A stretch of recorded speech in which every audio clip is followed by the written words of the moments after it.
Ардактуу телекөрүүчүлөр, Ишилгери программабызды улантабыз. Студияда Амантур Төрөбаев, Кутман күнүңүздөр менен. Үй бүлө коомдун күзгүсү. Эгерде бардык жагынан төп келген үй бүлөлөр көп болсо, мамлекетте бекем күчтүү болору шексиз. Үй бүлө мамлекеттин башаты, үй бүлө кирпичтен куралган сыяктуу, үй бүлөдөн мамлекет куралат. Ишилгери программабызда үй бүлө жана үй бүлөлүк баалуулуктар тууралуу кеп кылабыз. Студиябызда кыргыз эл акыны Надырбек Алымбеков агай студиябызга кош келиңиз. Мынакей президентибиздин дагы жарлыгы чыкты. Адеп ахлактык жана инсандын өнүгүүсү, үй бүлө баалуулуктары азыркы соңку убакта үй бүлө баалуулуктары мындай солгундап кетти десек жаңылбайбыз. Ал эми мурун Кыргызда ушул баланы кандай тарбиялачу эле? Азыркы көз карандысыз мамлекет болгондон кийин тарбия мааниси кандай болуп өзгөрдү? Албетте биз тарбияны ата-энелер бошотуп жибердик. Бүт ата-энелер бошотуп жибердик. Эми мына бир жакшы ата-энелер бар. Ушул Кудай жолунда, иман жолунда, балдары дагы ошо иман жолунда. Мына бул ата-энелер, булардын үйү тынч. Үйү тынч, бардыгы ошо энелер өздөрүнүн энели иш жумушун кылат, аталар өзүнүн жумушун кылат, балдары өзүн кылат. Бир мактанчаактык өйдө төмөнгө такыр абдан кесе салып эме кылып турат. Анан эми баягы Россияга тентип кеттүү, тентибеген деле абдан да көп. Бизден мындайча айтканда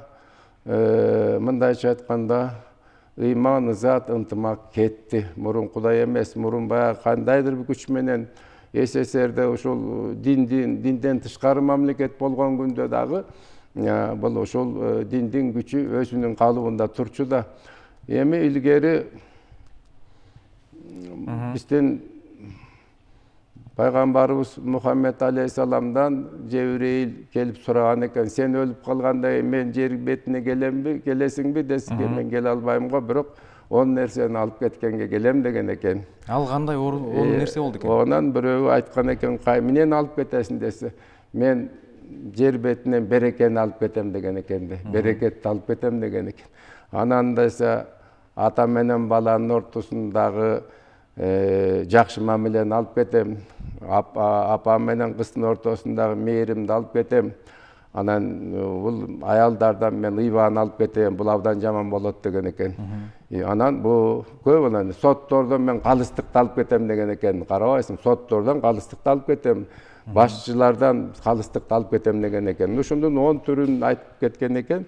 Эми ошондо караганда, мындайча айтканда, эми баарыбыз эле Кудай дейбиз. Ошо берекет аябай чоң нерсе экен, берекет.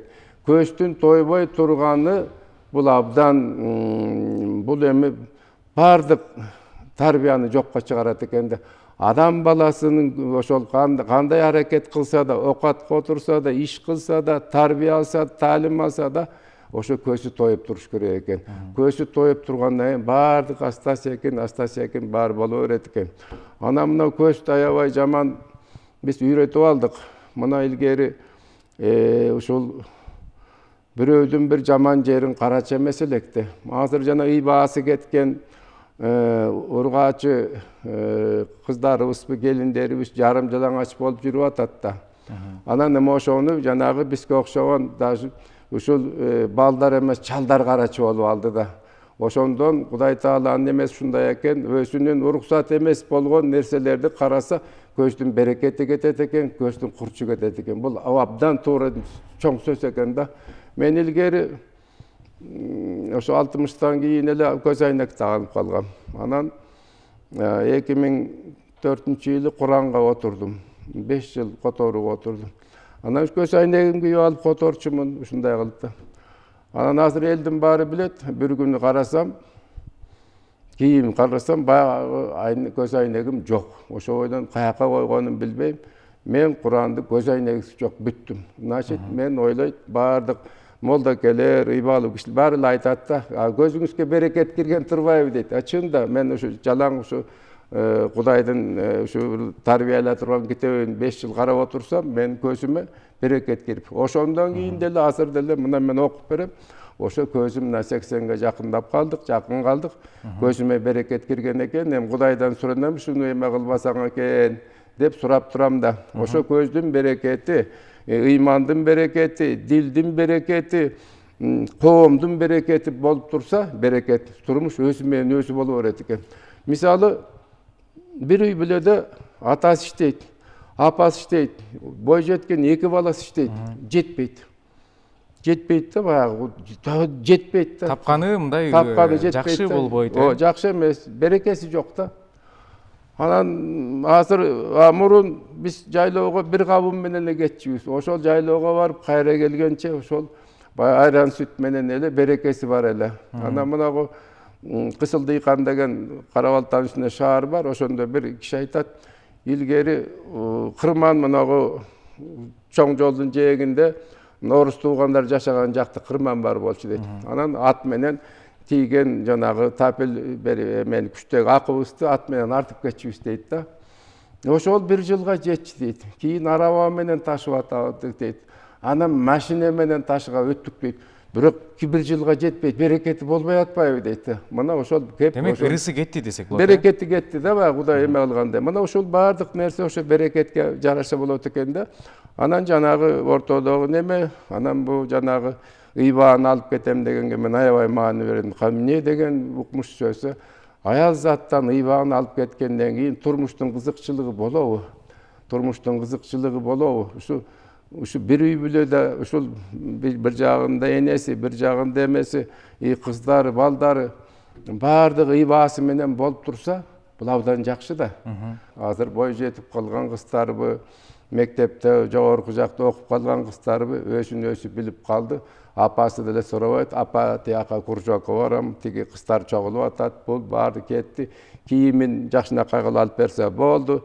Анан окууга өтсө болду. Демек тарбиялык көзөмөл жок, Көзөмөл жок. Мына ушундай болуп калды да, туура айтасың, тарбиялык көзөмөл жок да. Анан агеште кыздарды көчөгө чыгарыш деген абдан чоң маселе болчу. Аябай аны чыгарыш эмес. Көчкөндө дагы ушул биз көчүп жүрдүк, мурунку көчкөндөрдө дагы кыздарды аябай жакшы кийинип, же көчтүн артында, же көчтүн алдында бирөөнүн көзү түшпөсүн деп, ошол аларды аябай эме кылчу. Ошондой багып, ошондой жакшынакай кылып турган кыздарга куда түшөт да, ошо кыздарга ашык болот да.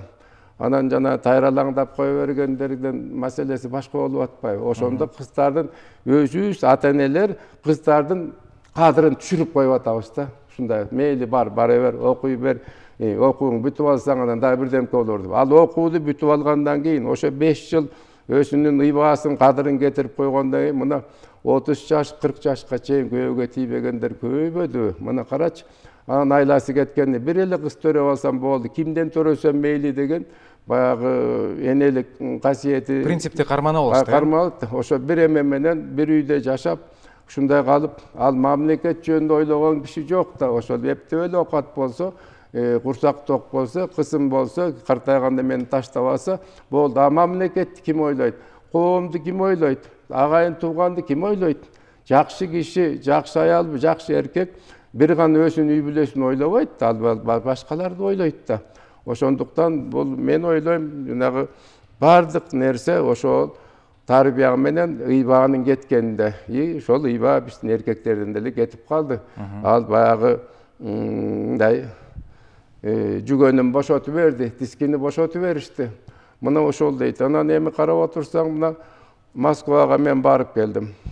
Акта деле тентигендерден, мисалы өзбектерден, тажиктерден, башкалардан жалаң эркектер барып атат. Мына бир дагы алар кыздарын чыгарбай атат. Мына ушу жок экен.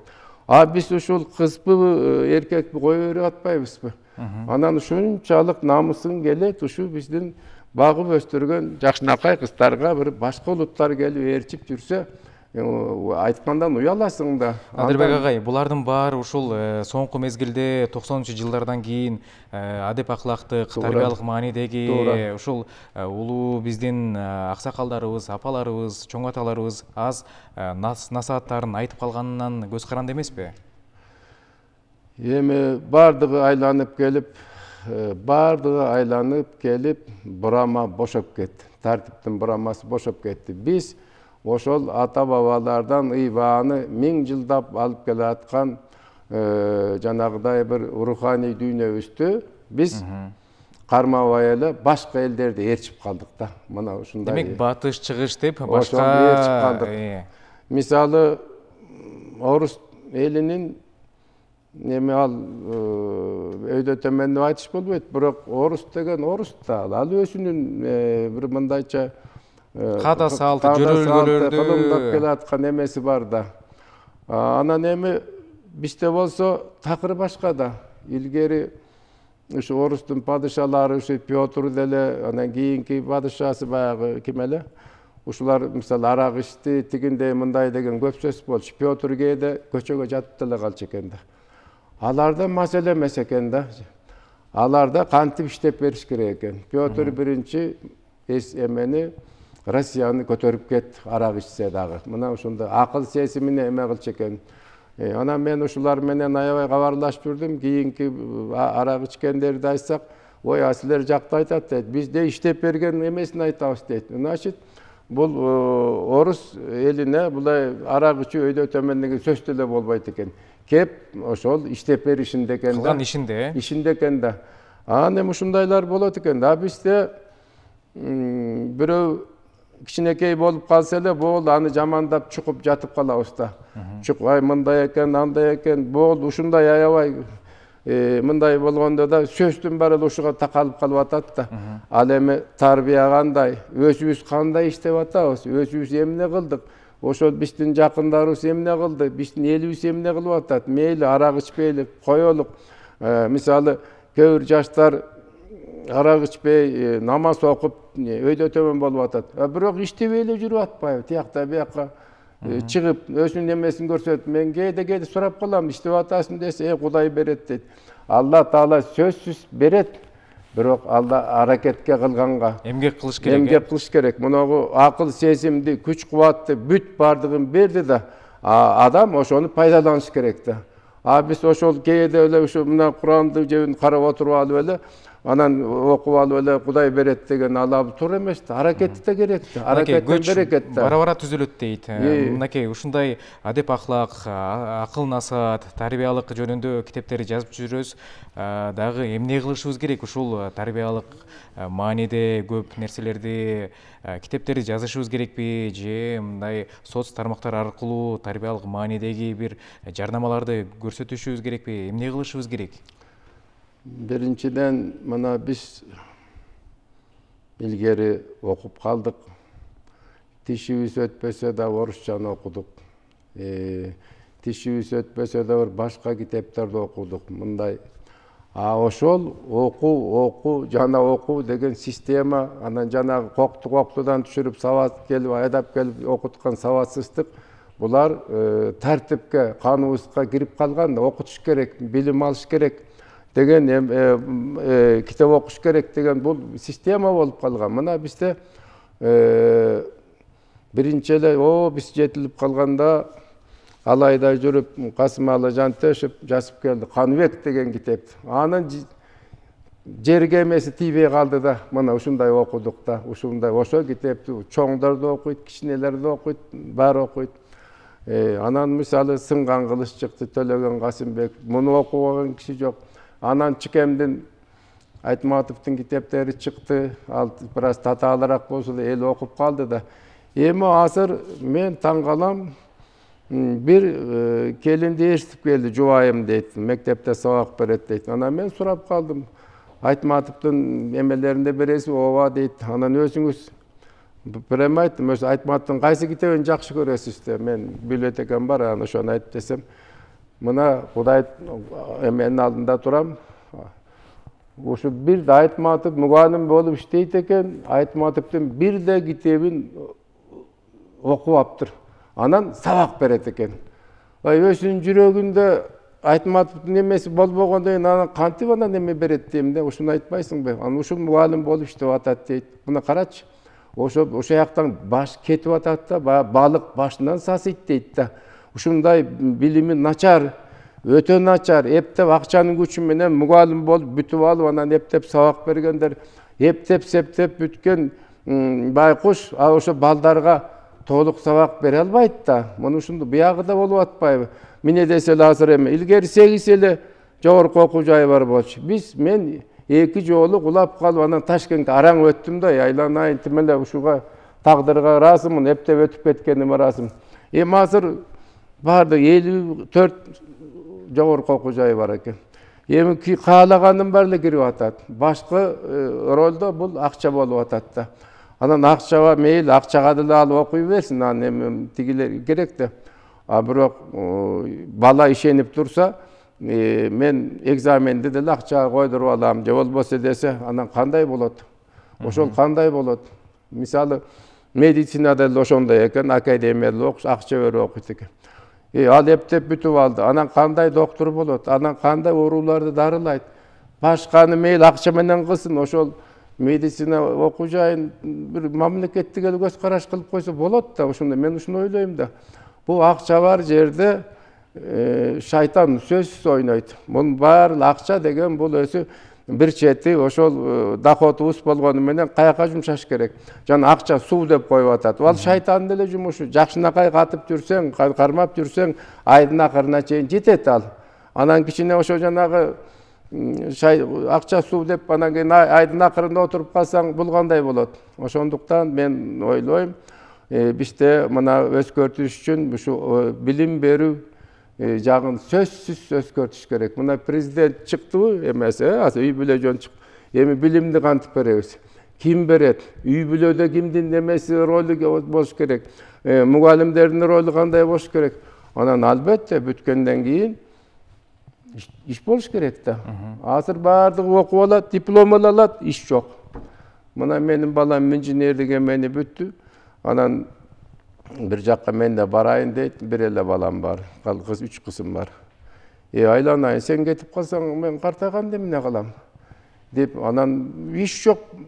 Ата эмне кылам дейт. Эми Кудайдын ырыскысы болот деп, ушу бир күнү тигин чакырат, буну чакырат. Ушу менин балам, өзүм мына 25 жыл директор болгон кишинин баласы. Ишим жок да. Анан кээде аябай кейим да. А баламдын да балдары да бар да, Анан эмне болот? Келечек эмне болот? Ке ушунда болуп атпайбы? Ошондуктан азыр кедей жашасак дагы китеп окутканды үйрөтүш керек. Ата балдар, мектептер дагы. Мунагы бааны койбойбуз, институттан деле ошол. Муну качан зачет койбойбуз, экзамен койбойбуз. Сен мунагы 3 китепти быйыл эмеде окумайынча. Андан арыктап деле калбайт да бала, туурабы, Мына ушулардай абдан бир милдеттүү кылып туруп эме кылыш керек. Анын эч кандай деле эмеси жок да. Мында оорчулугу жок да. Китеп деген толтура. Демек билим берүү тармагын күчтөндүрүш керек. Билим берүү тармагын күчтөндүрүш керек да. Анан ушу менен мен ойлойм, каерде эмне болбосун, кандай гана болбосун, тартип керек да. Тартип болбосо болбойт. Убактыбыз чектелгенине байланыштуу китептериңиз жөнүндө дагы кыскача маалымат бере кетсеңиз. Эми мен Кудайга шүгүр деймин, мына быйыл 31 жыл болду. Ушул чыгармачылыкка келгенине. Калган убакта ушу окурмандар билет, мен бүт жарым өмүрүм ушу 50 жашка чейин мен өндүрүштү иштедим. Чоң ишканалардын башчысы болуп жүрдүм. Анан ушуга келгенден бери мына жалпысынан алганда бир 66 китеп жазып турмун. Баягы кайталанып чыкты. Мисалы Куран 7 жолу чыкты, дагы бирөөлөр 3 жолу, 4 жолу. Анан быйыл мен 14 томдук китеп чыгарып койдум. Себеби чынын айтыш керек, улгайып келатабыз. Бүгүн барбыз, эртең жокпуз, чыгарып коюш керек. А менин балдарым чыгара албайт. Башка жазуучулардын деле балдары чыгара албайт. Себеби бул жеке кишинин өзүнүн мүлкү да, көз карандыгы.